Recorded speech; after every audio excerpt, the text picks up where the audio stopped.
Joe Porcaro, the legendary session drummer, percussionist and educator, has passed away aged 90.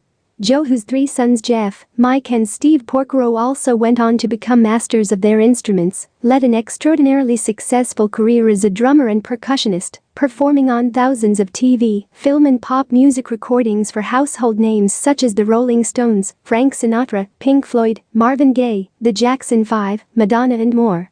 While the cause of death hasn't been confirmed, Steve Porcaro made the announcement via his Facebook page earlier today, 7 July.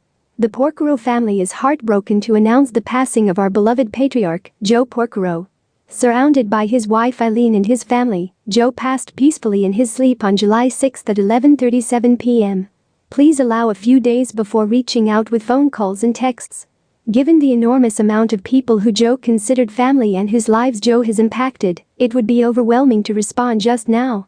Please know that we so appreciate your love, thoughts, friendship and can't wait to celebrate his amazing life with all of you. Joe began his drumming career in church, adapting field drums and cymbals to create his first kit. From here, the teenage Joe Porcaro cut his teeth as a jobbing drummer playing casuals, jazz gigs including touring with jazz trombonist Tommy Dorsey, musical theater and symphonic concerts around Connecticut. Feeling like he had reached the boundaries of his career in Connecticut, Joe and the Porcaro family made the move to law in 1966 after visiting his childhood friend and fellow percussionist, Emil Richards. Within 2 months, Joe found himself backing Chet Baker, which led to him picking up work on TV show Daktari, as well as performing on music for the Mission Impossible series. One of Joe Porcaro's standout skills were his abilities as a percussionist as well as a drummer. This made him extremely hireable as he was able to perform double duties when sessions required and would see him perform on over 1,000 film and TV soundtracks, including Die Hard, Beverly Hills Cop 2, Finding Nemo, Murder, She Wrote, Columbo and Man, many others.